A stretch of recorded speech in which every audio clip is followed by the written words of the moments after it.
It's about having buy-in from your patient too. Mm-hmm. So your patient needs to want to be part of it.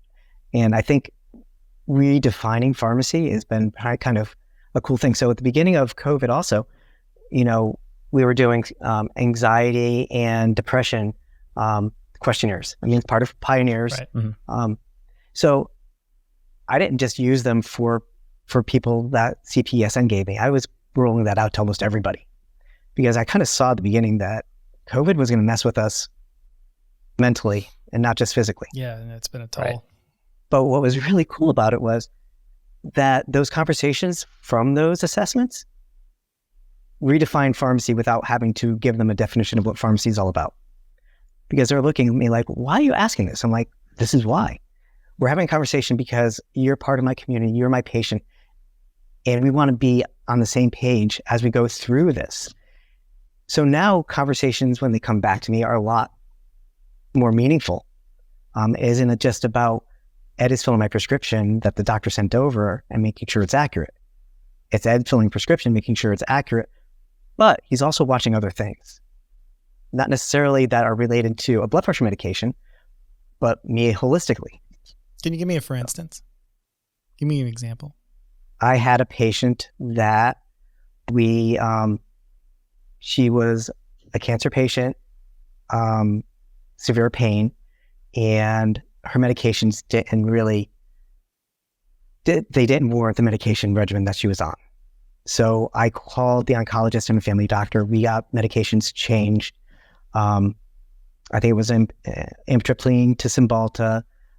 We tweaked some of her other medications. When we did the assessment, she was just non-communicative. Dementia seemed to be going from mild to more on the more severe side.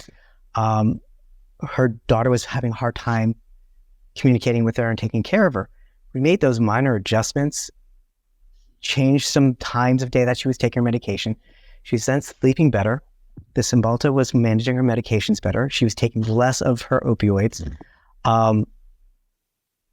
Within about 2 weeks, her daughter was like, Mom is talking. She's more active in her own healthcare and taking care of herself. She could actually have a conversation, an enjoyable conversation, and she's interested in communicating with friends. But it took the two of them coming in. We did the assessment. We did the questionnaire. Daughter's looking at me like, why are we doing this?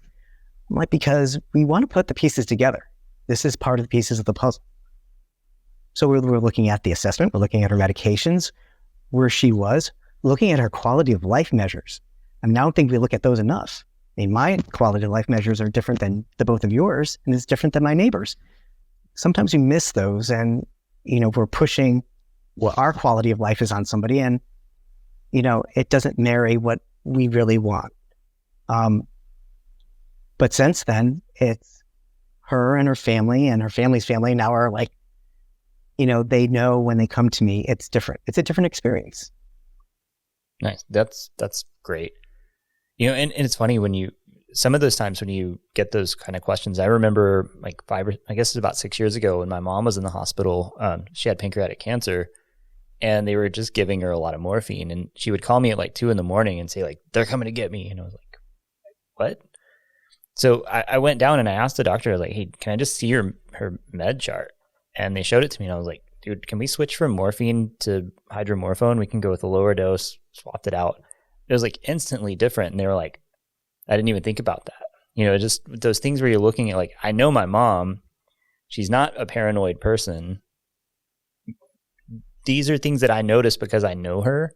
And those are things that you're going to notice because you know your patients and you see them once a month, sometimes more. And that's not what they're supposed to be like. No, because you see them daily. So when I have pharmacy students coming through, I learn so much from them clinically. I love it when I get a student because I get all this cutting edge new stuff coming my way. It's great. But the problem is they don't know how to use that great wealth of knowledge. So what I work on is how are they going to translate that to a patient?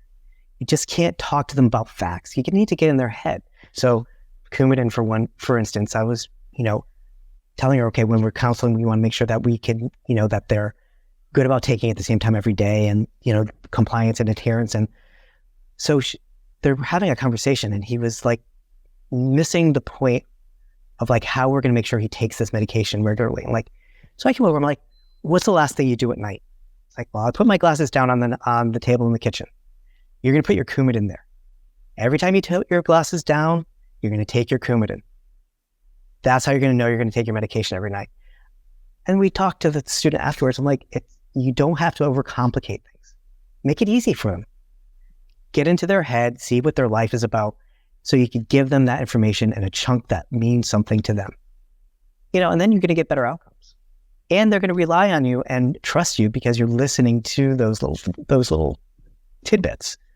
And it can be something small like that, or something bigger like the morphine to the hydromorphone. Like you said, the art of conversation. It is. And I was afraid to have those conversations before, at least on, a level with like Commissioner Leinbach. Up until then, I wouldn't have said anything. I would have just sat there. We had Senator Muth at one of our COVID clinics. I said, I am so happy that you're here, but can we talk? You need to know more about PBM reform and DIR fees. Oh, that's good. So a 15-minute conversation turned into about an hour conversation with her. She really wanted to learn more about how it impacts us and how it impacts the patient, because no, it doesn't positively impact the patient.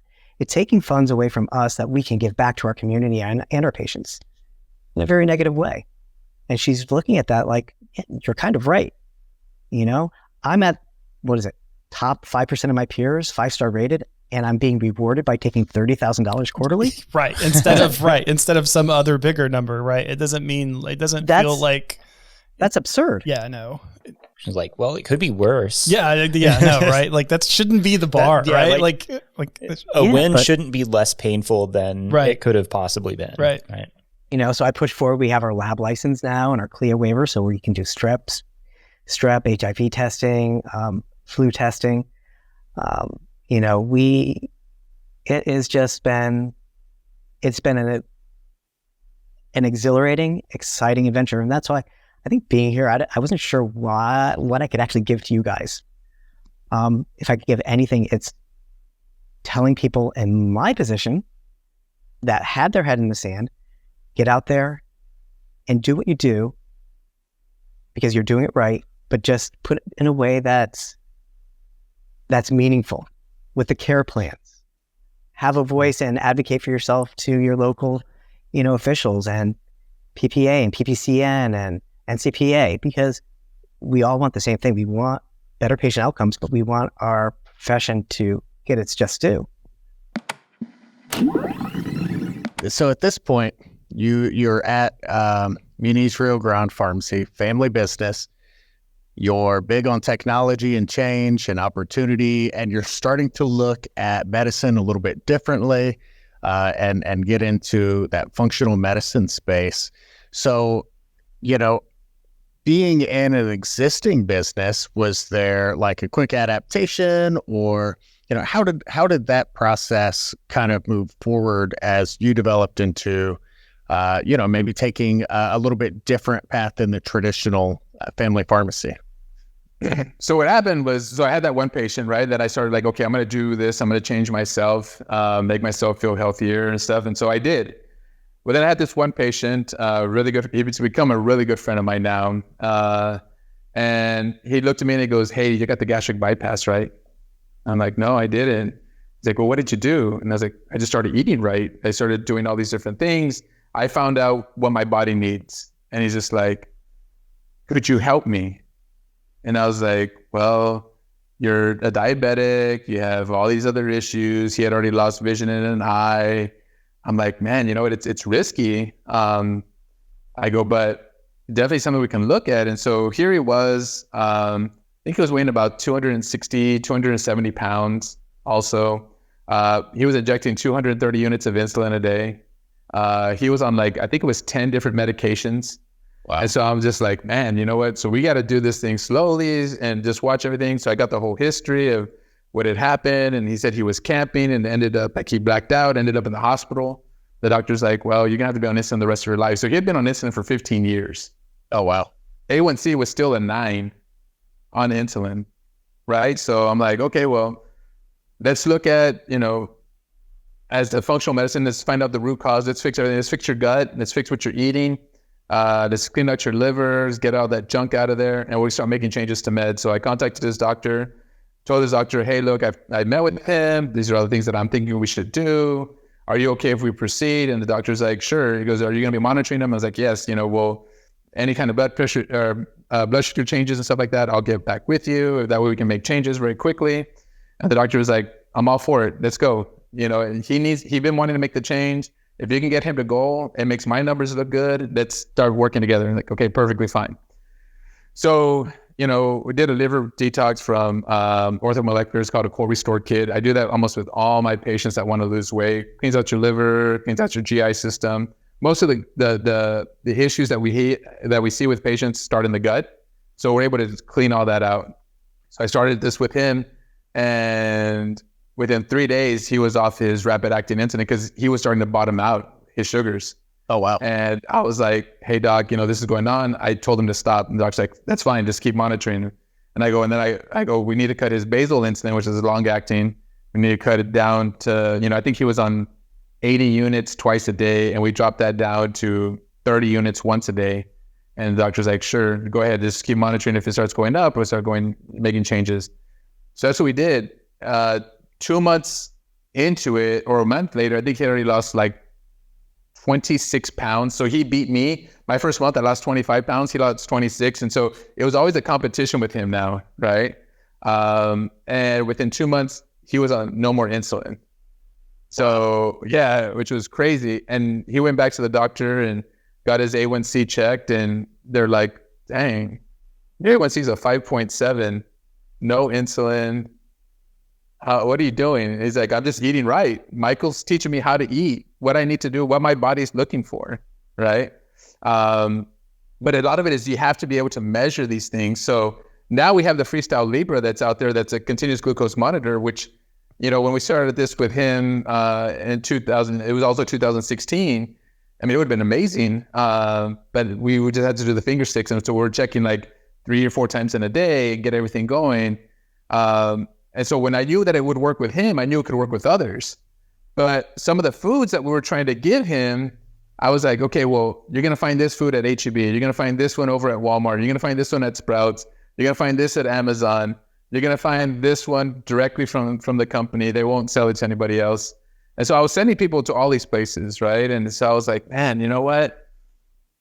I could probably make my own store with all these products inside there, and they could just buy them from me instead of me sending them all over the place. I was about to say, it seems like as a pharmacist, you're talking your patients out of medications, and then you're giving them shopping lists to go, anywhere but your pharmacy. But so that must be an amazing feeling when you actually see those results. You're recording those labs. You're seeing those patients come into a healthy zone.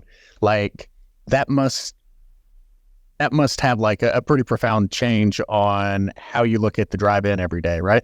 Yeah, it was totally different. I mean, anytime I was like looking forward to seeing or meeting with a patient, I'm just like, man, you know what? I can make a big difference in this person's life, And his thing, when he first saw me, he goes, I don't care about losing weight.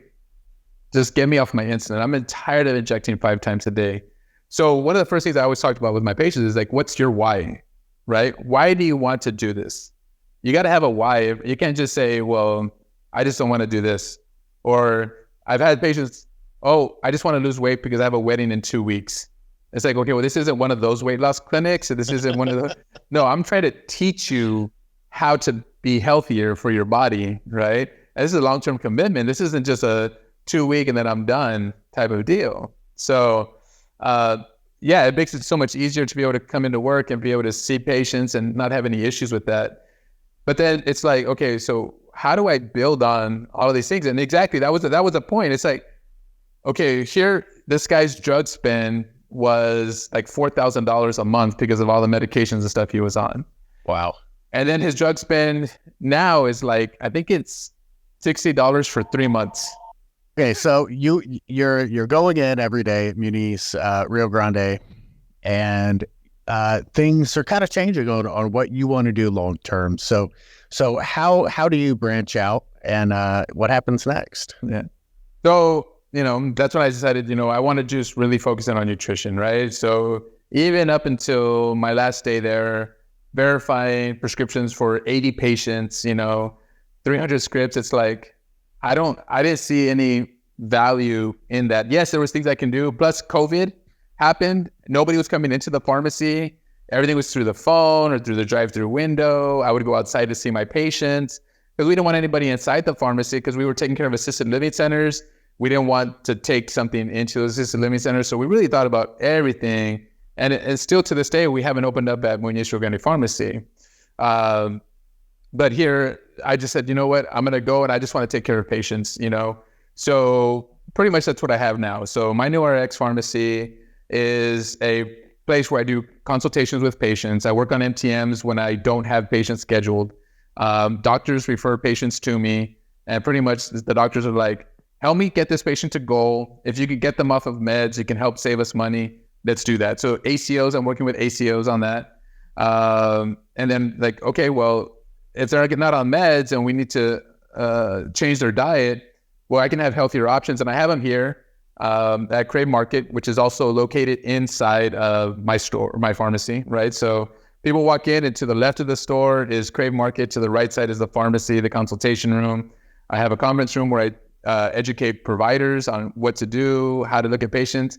And I'm just like, this is what I would do. And the doctors at the end of it say, I'm glad you explained it all. I feel more confident. I'm going to send you my patients. Perfect. It's kind of like a teaching. I'm trying to train them how to do it. But at the same time, they're like, you're like way over my head. So I'm just going to send them to you and you help us with those patients. I felt like if you're in the pharmacy, and a lot of independents feel this way, that your own little problems, oh, it just must be Ashland, Nebraska. I'm a small pharmacy. This is probably just why this is happening. And then you'd start reaching out and talking to other independents, and we're all in the same boat. Like, we all have the same struggles. And when I was joining the national, they asked me to be on the National Retail Advisory Board for Cardinal Health. It really, I felt like I learned so much from that whole group of people. So I mean, there were so many great owners, and yeah, 90% of them were men and above 65. But they gave you, that encouragement and saying that, yeah, even though they're way bigger than Ashland Pharmacy, sure, they still have the same problems. So, yeah, I wish there was a way to kind of conveniently filter that back down, because pre-pandemic, all of us on the Pioneer leadership team, we traveled to see a lot of pharmacies, and a lot of them have this feeling of like, oh, like I have this special problem and it only exists with me. And then you go like down the street to the same place, a different place, and like exact same special problem, and it exists all over the place. Maybe different forms of that special problem, sure, but it's a universal, like, hey, this is a problem with all independent pharmacy. I know, it's crazy how, and I think that's what NESP and CPSN, from that board, I learned that, hey, there's a great group out of North Carolina that's trying to get, and in pharmacy school, you're spoon-fed, saying, hey, you're going to do all these services. And I knew we were, because I'd seen a great pharmacist in action. Nice. But you're kind of getting paid. I kind of always felt when I first started that you're getting paid dispensing fees, and that's what you're doing. You're getting paid for the service and the drug. Well, as it kept paring down, you're not getting paid for the services. And the light came on when I was going to take over partnership and buying out my last partner, who was like my dad. Love him to death. But I'm like, it's time to go. You need to retire and enjoy it. But anyway, at the same time, it was kind of coming to a head that what can I do to make sustainability? Like, if I want to do this the rest of my career, how am I going to keep Ashland Pharmacy alive and have healthcare in my local town that I love so much? So it just kind of, the light bulb came on and said, hey, reach out to the other ones. It's just like you said, Josh, to go down the street and say, okay, what are good pharmacies here? Can I talk to? I had women in pharmacy owners that I started out with, and I said, I'm just going to expand it and see what the reach is out there. how many people would like to join this group? And I'm not a salesperson, so it was kind of hard for me to just cold call people and say, hey, do you want to join this new group? And they're like, what are you talking about? What are you doing? Right. Yeah. So, what are you doing? So it was a struggle to begin with, but the great leadership. I mean, Nebraska had already started. Kim Galt, actually I called up Mark McCurdy to kind of have a shout out for my leadership team. Cool. I started out with Mark McCurdy and he says, yeah, we're doing kind of hypertension and diabetes prevention right now through a grant for the state of Nebraska. And I'm like, whoa, this is what we're leading for. Can we just kind of join forces? And he's like, yeah, the great grant writer is Kim Galt from Creighton University, Nice. College of Pharmacy. So it recruited her because she has that background of getting grants, really trying to get data. She's kind of a huge, which I'm not. I'm like, okay, let's just do it. I don't understand why we can't just do this. But so she was kind of the X and O's, like, okay, we can put this data together. We can join forces with the grant. And then Mitch Dinas, from her, she had already reached out. She had done a lot of work on saying other people in the community all across the state of Nebraska, which I had no idea who they were. Hey, do you want to join this group? And that's how it started, basically. We just kind of put these great group of pharmacies that were already doing involved in that grant and started it, the Nebraska CPSN. Oh, wow. Yeah.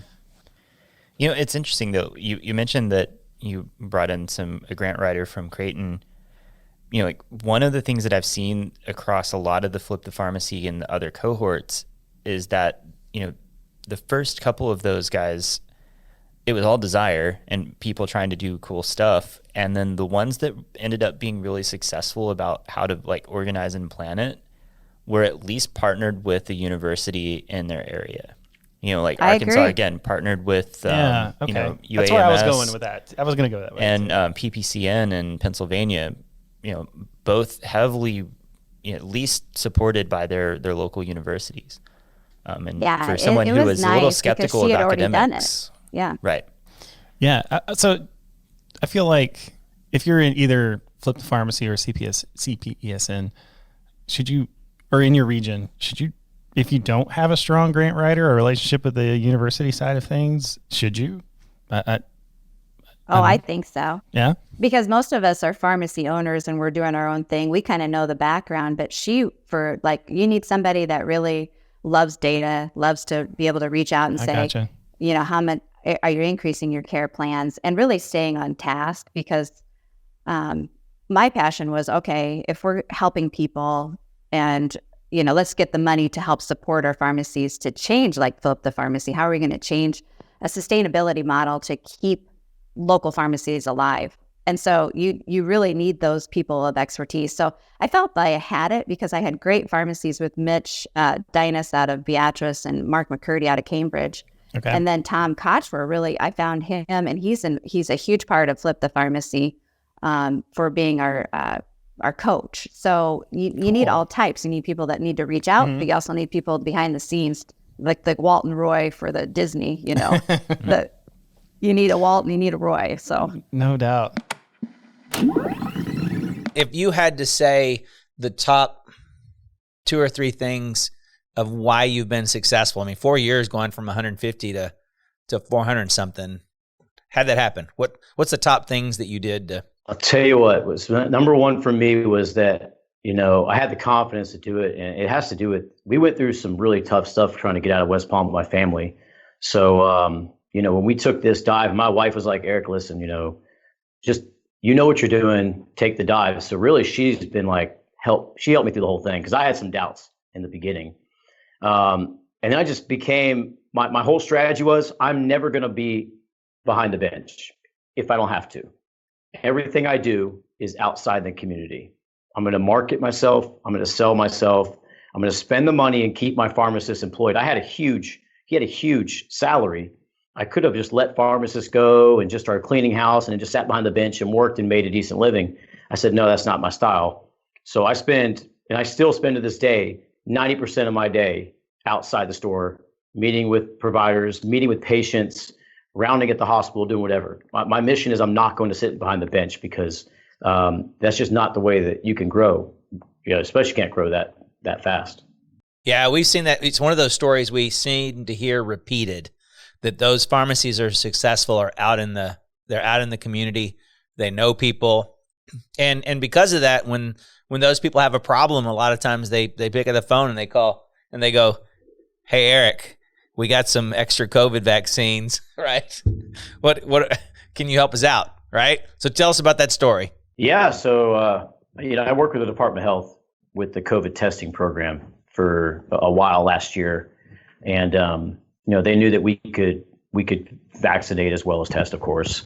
And, we actually, a part of our model overall is doing vaccines at patients' homes, ALFs, vaccine clinics. I mean, we've been embracing the vaccine movement for the last 2 years, and it's really taken off. So they knew what we could do, and they know we had pharmacists driving around in the past to do vaccines. So they said, "Hey, listen, and actually to rewind a little bit, my ALFs that work with me, because I have a long-term care pharmacy, actually signed up with me to be their pharmacy vaccine provider. And the state of Florida goes, no, sorry, we're not using him. You have to use CVS, Walgreens, or this other company." And then then the big chain just stopped showing up. I was literally at an ALF yesterday, and she showed me a box of probably 300 forms for COVID vaccines from CVS. It's a 4-bed facility. They have 4 patients. And they sent them a box of forms, never showed up. Mailed them a box of forms, fill these out, never showed up, no call, nothing. So anyway, fast forward to February 1st, the Department of Health says, "Eric, all the vaccines that CVS Walgreens could not use by January 31st, which was their deadline, has just been added back to the state inventory. So why don't you go out, finish off these ALFs that they missed, and then start working on the homebound patients, which you already have a model for." So first week we got 50, and then it went to 250. And then now the next week is 600. This week was 540. Wow. So we're going up. And I just got an email about an hour ago from the state emergency management for the state of Florida saying they saw our program. They saw we did about 900 homebound patients. They want to give us more direct from the state too, to address other counties, because the other counties aren't doing it as well. So I have to try to figure out how I'm going to do that. I'm sure you said you said yes. And then you said, "I'm going to figure this out," right? Dude, everything's like that, man. It's just like whenever it's that's how I am. Like my staff probably hates me, but anytime someone calls me, he's like, "We're going to try, you're going to do this." I'm like, "Yeah, I'm going to do it." And I get back to the staff like, "Hey, this is what we're going to do." They're like, "Oh, no, you're not." I'm like, no, we're going to do it. I'll just figure it out. Yeah. It's one of those where it's like, yes, I can absolutely do that. And you're shaking your head no while agreeing to it. Yeah. I'm like, oh, hell no. Amina's one of our pharmacists in North Carolina, and her model is always say yes and figure it out later. Mm-hmm. And she claims that her staff hates her because she walks in the door and she's like, "Hey, here, do this." I'm the same way. I'm all over the place, I guess is what I tell them, and I'm always changing something. Or the cool thing is for me, I walk in when I'm about to do something. I go, "What do I need to do to make your life easier?" Right. So you can do this. That's right. The whole key, right? And then I buy them a whole bunch of lunch and coffees and all types of stuff just to keep them happy for a while, right? Like for a week at a time. But I'm like, what do I need to do maybe at the workflow in the pharmacy, software, whatever it may be, delivery level, to help so we can start providing these services. So that's how everything kind of works for us, automation, whatever it may be. But it's all about setting your staff up for success. So a couple of those things that you've really done to reach out in the community, I wanted to kind of touch on. One of those that I think is a really interesting challenge for Kelly Ross specifically is the opioid epidemic. I read that in 2020, there were like more people dying from overdoses than in any other year. And Seattle is definitely kind of, if you look at a heat map, there's definitely, a lot of action in that area, and King County, and then the counties bordering, So what have you done to help combat that? Yeah. Well, thank you for bringing that up. It's something that I'm particularly passionate about. And you're talking about a lot of the work that we've done to provide naloxone as take-home naloxone kits for anybody that wants one. The history of that is very personal. I lost a cousin to an opioid overdose, and that was in 2011. And that's kind of what got me started in this work. Was very fortunate to work with Caleb Bantagreen at the University of Washington, and we developed really the first of its kind, a collaborative drug therapy agreement to provide take-home naloxone to anybody that was at risk of an overdose or at risk of witnessing an overdose, and started offering these kits, and along with that, started creating training. We created some training videos that could be accessible and disseminated to anybody that needs to have one. I started doing a lot of presentations with parent support groups, and eventually developed a relationship with Seattle King County Public Health. And that's when things have really taken off, because this has been a priority for the county to address the rising overdose deaths. And so to this point, we've delivered thousands of take-home naloxone kits, both to individuals, to small groups, to larger organizations, and just finding ways to facilitate that, make it accessible, but also to provide that training education, so people feel empowered to know how to respond to an overdose, because it can happen to anybody. And as you mentioned, overdoses, and it's not just Seattle, it's around the country, but they're up 30% this past year. So the COVID pandemic really exacerbated things. Yeah, I think, that's one of those social issues that even a couple of years ago, it seemed like it was a bit more removed, but I think most people have a firsthand experience with that, someone in their family, someone they know. And even just a few years ago, I think naloxone was something that maybe was available from an EMS crew, but even the responding police officers may not have naloxone on hand. Yeah. And it kind of goes to a lot of what we endeavor to do at Kelly Ross. Like there's nothing more normal than walking into a pharmacy. And so trying to, find some of these opportunities to take what would otherwise be, a challenging healthcare interaction and bring it into community pharmacy and normalize it. And whether that's, around providing naloxone or HIV prevention clinics, a lot of these things, we just, if we can remove that stigma and make it easy for people,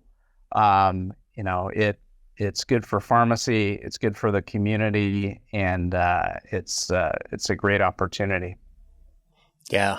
I think a lot of times that's kind of that lifeline that, if you can be candid about it, if you can be open, if you can open those lines of communication, obviously there's other issues beyond the overdose that need to be addressed. But, I really feel like just having that communication and that like access to somebody who cares might be, at least a positive step forward at addressing those other issues. Yeah. And what we learned from doing with this naloxone, it was unique in that, when we've tried to build other services, whatever they are, and any pharmacy owner has gone through this, it's knocking on a lot of doors and getting a lot of doors slammed in your face.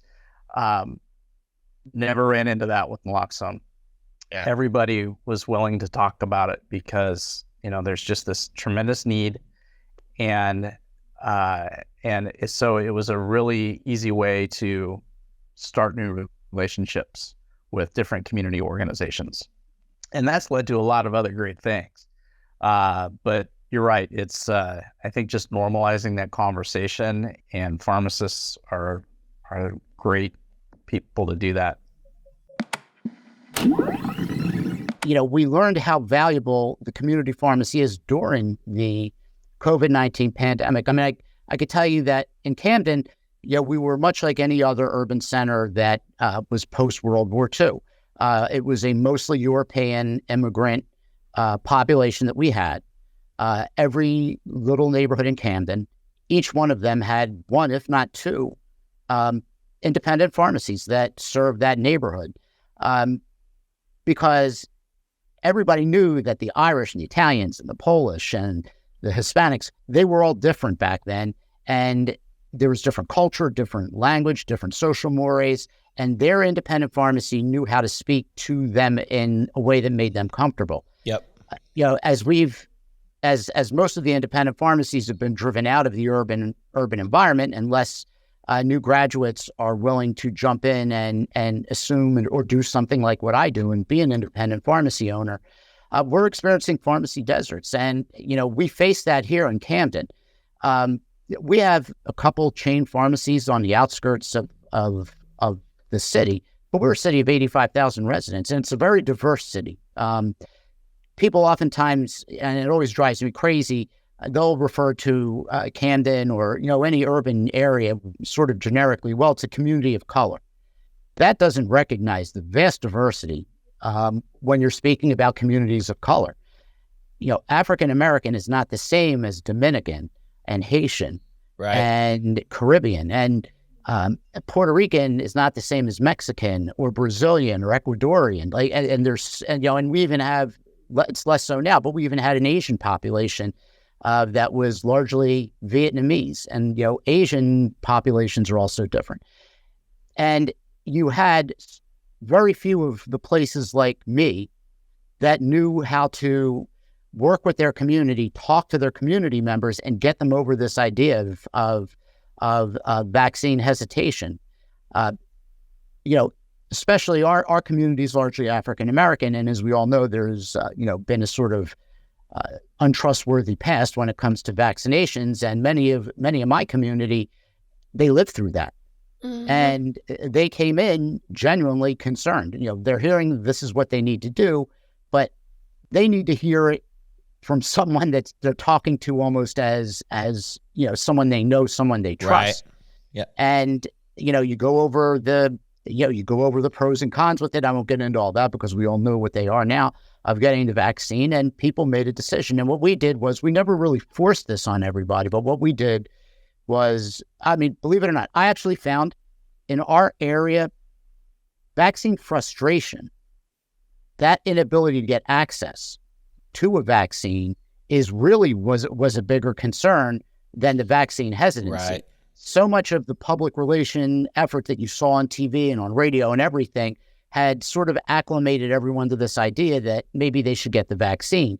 But in Camden, especially because we have all these healthcare campuses, everyone from the suburbs comes in, they consume all the resources and lock all the community residents out. They just can't get access. So what we did was, we not only tried to get the community over this idea of, the vaccination's untrustworthy and get them over all the political rhetoric of it, but I said, we guarantee that if you're a Camden resident, you will come in and get a vaccine. We don't have appointments. We didn't do pre-registrations and lines. Mm-hmm.